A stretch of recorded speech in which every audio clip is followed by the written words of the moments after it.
Hey, how the devil are you? Right, so a few weeks back, I bought a budget preamp just to see how it fared against the built-in preamp I got on my turntable. Anyway, it turns out that they were trying to tuck me right up because what happened was, on the website, it showed a really good op amp built into it. When I actually took the lid off and to have a look, I know you shouldn't, but I did. I looked at it and it wasn't the right one. In there was a really crappy op amp. So I packed it back, I put it all back together and sent it back. And it turned out anyway, it wasn't as good as the turntable preamp anyway, probably because of that really rubbish op amp.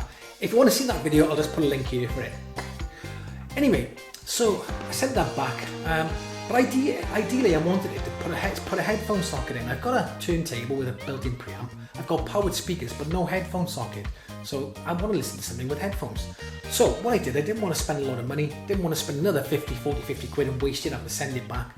So I just bought a 10 quid amp off eBay. Little Chinese amp, and here it is here. Okay, now it looks okay, it's 50 watts per channel, depends on the power supply going in and the impedance of your speakers and things like that, but it seems pretty good. Now the amp it's using is a TPA3116D2 Class D amplifier, which by all accounts is pretty good, but here's the caveat, it just comes with the board and all the bits. You've got to assemble it yourself, so I've never assembled one of these before. So if I'm doing it wrong, you can just write in the comments, "What are you doing, you lunatic?" Okay. But I'm sure it should be fine. It comes with no instructions. You know, it comes from China, no instructions. Just stick this there and that, whatever, you'll be alright, be fine. But anyway, yeah, so it comes with all the bits. It comes with a little screwdriver, which is handy, so that's pretty good. Anyway, but before we commence, if you haven't subscribed yet, consider subscribing to the channel. I'm always up to something, you never know. Something you may come across one day and you're going to like it, so subscribe, otherwise you're going to miss it. Okay, and don't forget, if you like the video at the end, give this video a like. Thank you. Okay, let's crack on and put it together. Okay, so what have we got all together? Got the top and bottom of the case. On the actual motherboard itself, you got the Bluetooth 5 here. So it's only a Bluetooth receiver, but that's still pretty good. Got your op amp here, volume, on-off button, your power in, your input, your output, and that's for your speakers here. So, and then you've got your volume, you've got some columns here, screws, a heat sink, and your power jack, which I won't be using because, okay, you just put two wires in there and plug it into the back. But you've got to have a transformer anyway, so I'm not going to use that. I got another plan. I just got to quickly figure out how to put it together. Shouldn't be too hard. And that goes on there, that's the on-off knob. I can figure that one out myself, yes! So before I start to put it together, I want to work out the power supply requirements. So the wording's a little bit weird, because it's obviously been translated probably from Chinese to English, but I get it. So if you have a 12 volt 1 amp, you can bring a 3 to 4 inch speaker. If you have a 19 volt 5 amp or above, there is no problem with an 8 to 10 inch speaker, and the power supply must be highly valued, or probably a higher value. If the voltage is too low, the sound will be distorted and the sound is amplified. If the current is too small, the speaker will pull voltage low, work abnormally, and the sound quality will deteriorate. So basically what it says at the bottom here, it is recommended to use an 18 volt, 19 volt or 24 volt power supply with a current above 3 amps. So I thought, hang on a sec, that sounds like a laptop lead. Very similar to a laptop adapter. So I always keep a bag of crap up in the loft, okay? It's full of wires and transformers and plugs and leads and God knows what.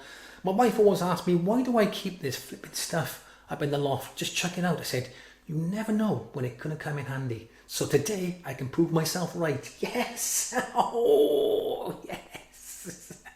I'm never right normally, so this is a good feeling. Anyway, so I went up in my loft, rummaged around because I knew I had an old Toshiba laptop that didn't work, lobbed it out, but kept the lead off it and chucked it in that bag.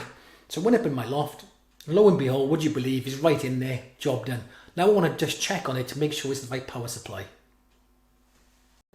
So, as luck would have it, it's perfect.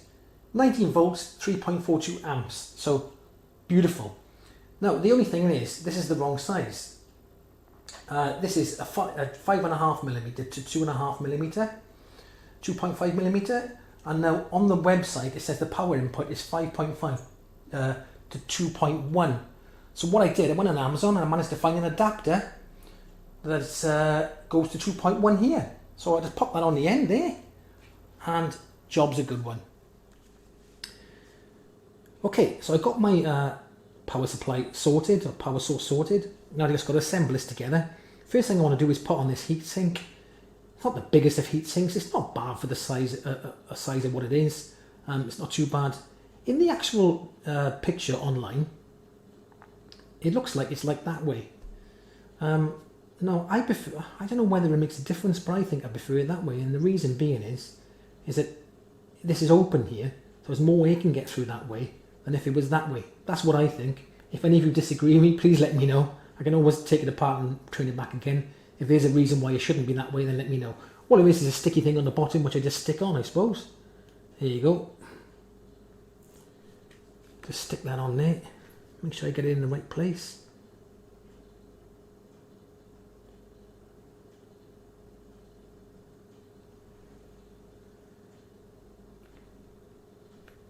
Okay, there we are. That was easy. So now I want to put the 4 columns on.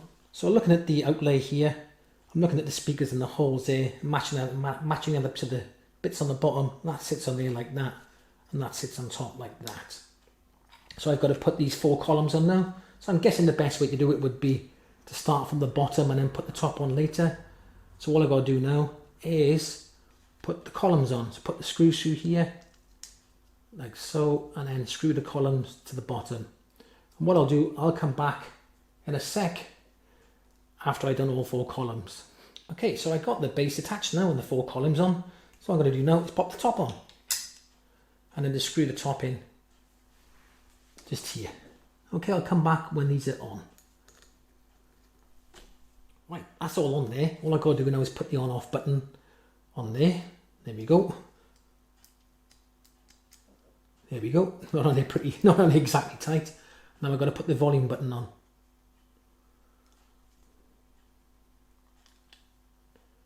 And there we are. Sorted. Let's get it powered up. I'm a bit worried because I got a screw left over. I don't like that. It's probably a spare one, but I always get a bit worried when I get a screw left over. Okay, moment of truth. I'd stand back from the screen just a little bit, just in case. Okay. Right, there we go. Yeah! Can you see that little light there? Yeah! Why is it flashing? Oh, it's to connect the Bluetooth probably, isn't it? So it looks like it's working okay. And the adapter worked well as well, so that's all fitting. It seems to be working okay. So, should we try it out? Okay, I'm happy to say it's all working. I've got it connected to my turntable here, playing it through my headphones. And what I got an adapter here which you can connect 2 RCA cables to. And this RCA cable is RCA to 3.5mm jack plugged into the amp. And I got my headphones plugged into the auxiliary out here. Power cable is working beautiful. What I will say, there's no bass or treble on it. It's just direct. You know, it's very neutral sounding. It is quite. I was quite surprised how detailed and clear it was. The only drawback is it's not very loud, and that could have something to do with the impedance of these headphones, possibly. I mean, I think these are 16 to 32 ohms, maybe. I don't know. That could have a bearing on it. Maybe it's the power supply will be better at 24 volts, possibly. I don't know, but it's working. I'll give you a demo now. Let's put the headphones up to the mic.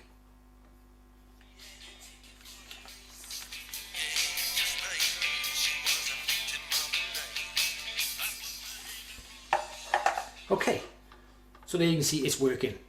Now, I want to see how the Bluetooth works, so let's test that next. Okay, now I want to see if the Bluetooth works. So when I turn it on, I'm assuming that light flash, when the light flash is there, it's trying to find, there we go. So let's do pair new device on my phone. Let's see if I can find it. It has to be this, isn't it? Woozy audio. Gotta be. Let's try that. Pair.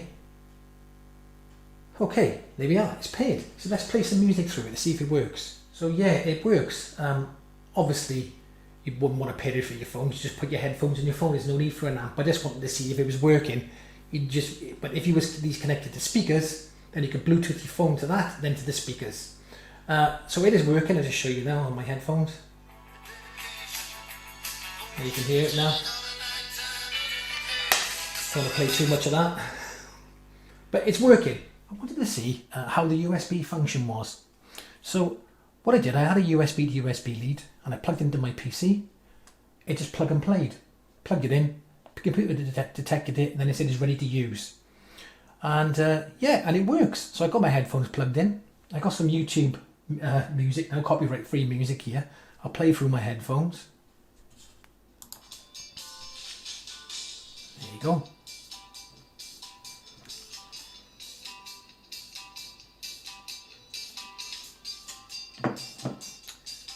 So it plays fine. And if you wanted to change that when you're on there, you just click that there, and you can put it back to your Realtek speakers or whatever audio system you're using on your device. So essentially, you could connect this to passive speakers either side and not connect them directly to your computer. So you could have passive speakers connected to that, and you just use this to power them. So that's pretty good. The last test I wanted to do was to test them on some passive speakers. Now I don't own any passive speakers, I've only got active speakers. But my brother was kind enough to lend me some bookshelf speakers he has in his house. They're pretty good speakers, they're Mission speakers, they're 8 ohms and 75 watts. Now, according to the website, if you use a 19 volt power supply, which I have, with 8 ohms, with the impedance being 8 ohms on the speakers, you should get 32 watts per channel. So that should be a decent level. It should go quite loud, not blasting, but it should go quite loud. It's not going to sound brilliant because they are little small speakers. I know they're Mission speakers, but they are small. But let's see how it sounds. So let's play some copyright friendly music so I don't get a copyright strike, and see how it sounds.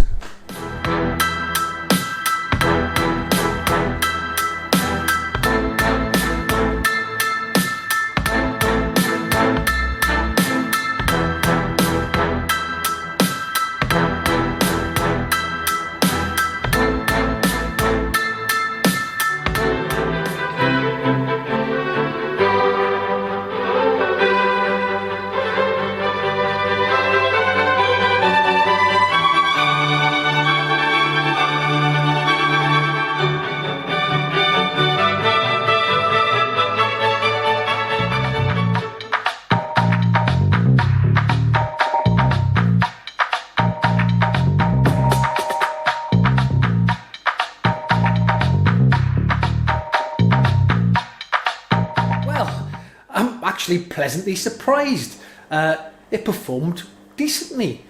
I mean, it was very bright, very clear, very detailed. You know, it wasn't a huge amount of bass there, but I am using small speakers. If these speakers maybe had a bigger bass unit, then you would have got much better sound. But all in all, very impressed. I was surprised how loud it went as well. You couldn't tell how loud it goes because it was maxing out my mic. But it did go very loud. Considering the size of the speakers and the size of the amp. Look at this, look at it, it's teeny. So all in all, the whole thing cost me about £13. So for £13, I'm very impressed. And for me, it's been like a little pet project. I don't know if any of you are familiar with Meccano, but it reminds me of getting a Meccano set and putting it all together again. Getting it set up. I just had fun making this video. I really enjoyed it. Putting it together, testing it, see how it works. So all in all, £13 well spent. Even if it was rubbish, it doesn't matter. I still had fun. Anyway, I hope you enjoyed it too. Thanks for watching. I'll see you soon.